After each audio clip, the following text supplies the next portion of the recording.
jina alilopewa na familia yake, lakini kutokana na udhaifu aliokuwa nao wakampa jina kutokana na changamoto aliyopitia.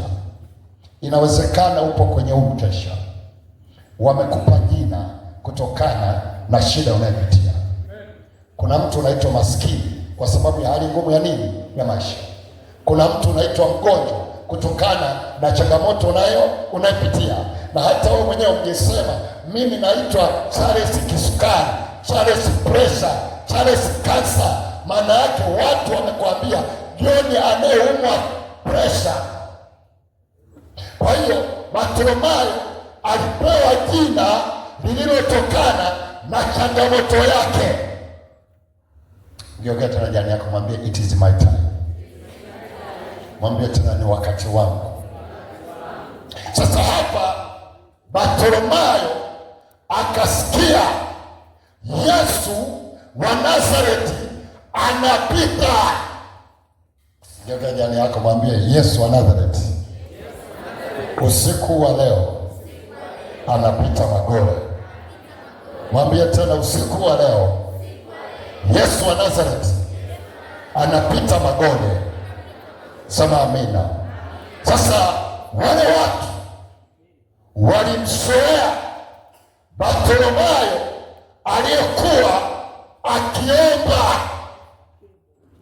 lakini hawakujua kwamba ni wakati wa Bartimayo kuto kuomba. Sema amina. Sema amina.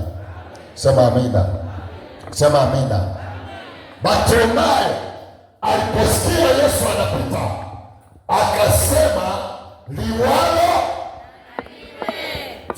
Hilo neno nataka likali ndani yako. Liwalo. Akapaza nini jamani? Akapaza nini jamani? Umefanyaje? Somo letu linasema ni usiku wa kurejesha, si ndio jamani? Ni usiku wa kufanyaje? Bartimayo alipaza nini jamani? Ili apate kufanyaje? Apate kuponywa, si ndio jamani? Na Biblia inatuambia alivyoendelea kupaza sauti, wako watu walimnyamazisha. Wako watu walimwambia nyamaza, wewe kipofu, Yesu asaidii hela, hajaja kutoa hela. Yeye Yesu anahubiri habari njema, lakini Bartimayo akaendelea kupaza nini jamani? Ndio gani anamwambia it is my time. You must to sacrifice. Ni lazima ujipoe.